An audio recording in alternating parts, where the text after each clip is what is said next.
പുതിയൊരു വീഡിയോയിലേക്ക് എല്ലാവർക്കും സ്വാഗതം. ഇന്ന് നമ്മൾ തയ്യാറാക്കാൻ പോകുന്നത് സിമ്പിളായിട്ട് വീട്ടിൽ നമുക്ക് ബ്രേക്ക്ഫാസ്റ്റിനൊക്കെ തയ്യാറാക്കിയെടുക്കാൻ പറ്റിയ, ഡിന്നറിനൊക്കെ തയ്യാറാക്കിയെടുക്കാൻ പറ്റിയ നല്ല ടേസ്റ്റിയായ നല്ലൊരു കറി റെസിപ്പിയാണ്. അതിനായിട്ട് ഒരു ചുവന്ന പരിപ്പാണ് നമ്മൾ ഇന്ന് എടുത്തിരിക്കുന്നത്. ഒരൽപ്പം കഞ്ഞിവെള്ളം ഒരു ചട്ടി എടുത്തതിന് ശേഷം ഇതിലേക്ക് കുതിർത്തിയെടുത്ത പരിപ്പിട്ട് കൊടുക്കാം. ഇതിലേക്ക് നമ്മൾ നോർമൽ വെള്ളമല്ല, കഞ്ഞി വെള്ളമാണ് ഒഴിച്ചു കൊടുക്കുന്നത്. ഇത് നമ്മൾ ഊറ്റിയെടുത്ത കഞ്ഞിവെള്ളമാണ്. പഴയ കഞ്ഞിവെള്ളം നമ്മൾ ഒരിക്കലും എടുക്കരുത്, പുതിയ കഞ്ഞിവെള്ളം തന്നെ എടുക്കണം. വേവിക്കാൻ ആവശ്യമായ വെള്ളം നമ്മൾ ചേർത്ത് കൊടുത്തിട്ടുണ്ട്. ഇത് നല്ലതുപോലെ ഒന്ന് ഇനി വേവിച്ചെടുക്കണം. പരിപ്പ് നമ്മൾ വേവിക്കാൻ വെച്ച് കൊടുത്തത് നന്നായി വെന്തിട്ട് നല്ല ജ്യൂസി പരിവായിട്ട് നന്നായി വെന്ത് ഉടഞ്ഞ് കിട്ടിയിട്ടുണ്ട്. നല്ലതുപോലെ വെന്ത് കിട്ടിയിട്ടുണ്ട്. അതൊരു വെള്ളം പോലെ ആക്കിയിട്ടിട്ടുണ്ട്. ഇതാണ് ഇതിൻ്റെ പരുവം. കഷ്ണമൊന്നും ഇരിക്കരുത്.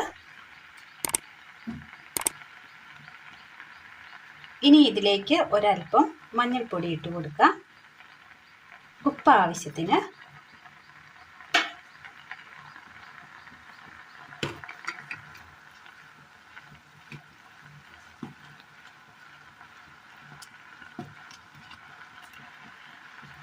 ഇതുപോലെ നന്നായി കുറുക്കി കിട്ടിയിട്ടുണ്ട്.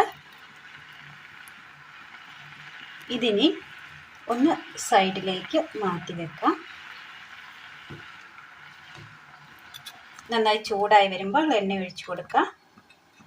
ഇതിന് ഏറ്റവും നല്ലത് നെയ്യ് ഒഴിക്കുന്നതാണ്. നെയ്യിൻ്റെ സ്മെല്ല് ഇഷ്ടമല്ല, പിന്നെ കൊളസ്ട്രോൾ ഉള്ളവരൊക്കെ ആണെങ്കിൽ വെളിച്ചെണ്ണ ഉപയോഗിച്ചാൽ മതി. അല്ലാത്തവർക്ക് നെയ്യ് ഉപയോഗിക്കാം. നെയ്യ് ഉപയോഗിക്കുമ്പോൾ അതിൻ്റെതായ നല്ലൊരു ടേസ്റ്റ് കിട്ടുന്നതായിരിക്കും. ചൂടായി വന്ന ഈ എണ്ണയിലേക്ക് ഒരൽപ്പം ജീരകം ഇട്ട് കൊടുക്കാം. ചെറിയുള്ളി അരിഞ്ഞത്,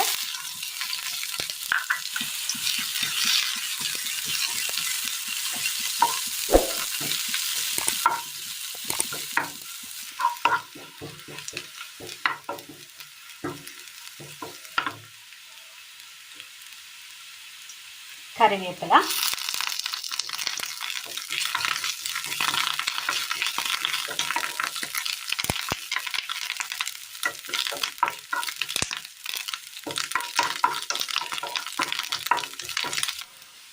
ഉള്ളിയൊക്കെ ഒന്ന് ഗോൾഡൻ കളറായ സമയം ഇതിലേക്ക് ഒരൽപ്പം മുളക് പൊടി ചേർത്ത് കൊടുക്കാം.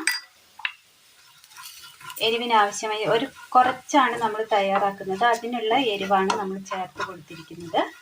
ഇനി നിങ്ങളുടെ എരിവ് അനുസരിച്ച് നമുക്ക് ചേർത്ത് കൊടുക്കാവുന്നതാണ്. ഉണ്ടാക്കുന്ന അളവനുസരിച്ച് എരിവ് ചേർത്ത് കൊടുക്കണം. അതൊന്ന് റോസ്റ്റായി കിട്ടിയിട്ടുണ്ട്. തീ ഓഫ് ചെയ്യാം. ഇതൊന്ന് തണുക്കാൻ വേണ്ടി വെച്ച് കൊടുത്തപ്പോൾ ദാ ഇങ്ങനെ കിട്ടിയിട്ടുണ്ട്.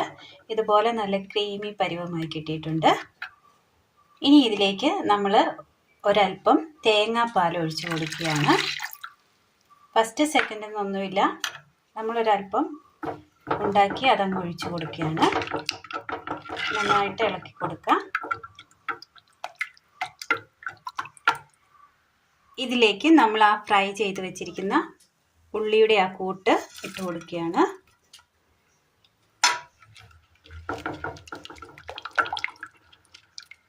ആ മുളകും കൂടെ ചേരുമ്പോൾ ഒരു റെഡ് കളറിന് മഞ്ഞയായി പോകും. നല്ലൊരു കറിയാണിത് ഇന്ന് നമ്മൾ തയ്യാറാക്കിയിരിക്കുന്നത്. ഗ്രേവി മാത്രമാണ്. ഒരൽപ്പം പരിപ്പുണ്ടെങ്കിൽ പെട്ടെന്ന് തയ്യാറാക്കിയെടുക്കാൻ പറ്റിയ നല്ല ടേസ്റ്റിയായ നല്ലൊരു കറിയാണ്. എല്ലാവരും ഒന്ന് ചെയ്ത് നോക്കണം. ഇതിൽ മുക്കി കഴിക്കാനായിട്ട് വളരെ ടേസ്റ്റാണ്. നല്ലൊരു ഗ്രേവി കറിയാണിത്. ഇത് കൊച്ചു കുട്ടികൾക്ക് പോലും ഇഷ്ടമാകുന്ന രീതിയിലാണ് നമ്മളിത് തയ്യാറാക്കിയിരിക്കുന്നത്. ചപ്പാത്തിക്കൊപ്പം കൂട്ടാൻ പറ്റിയ നല്ല ടേസ്റ്റിയായ നല്ലൊരു കറിയാണ് ഇന്ന് നമ്മൾ തയ്യാറാക്കിയിരിക്കുന്നത്. നല്ല ടേസ്റ്റാണ് ഇതിങ്ങനെ കഴിക്കുവാനായിട്ട്. എല്ലാവരും ഒന്ന് ചെയ്ത് നോക്കണം. വീഡിയോയെക്കുറിച്ചുള്ള അഭിപ്രായങ്ങൾ കമൻറ്റ് ബോക്സിൽ അറിയിക്കുവാൻ മറക്കരുത്. അപ്പോൾ ഇന്നത്തെ വീഡിയോ എല്ലാവർക്കും ഇഷ്ടമായി എന്ന് വിചാരിക്കുന്നു. ഇതിന് മുകളിലായിട്ട് മല്ലിയില വിതറി നമുക്ക് ഉപയോഗിക്കാവുന്നതാണ്. അപ്പോൾ ഇന്നത്തെ വീഡിയോ എല്ലാവർക്കും ഇഷ്ടമായി എന്ന് വിചാരിക്കുന്നു. ഇഷ്ടമായ ലൈക്ക് ചെയ്യാനും ഷെയർ ചെയ്യാനും സബ്സ്ക്രൈബ് ചെയ്യാനും മറക്കരുത്. താങ്ക്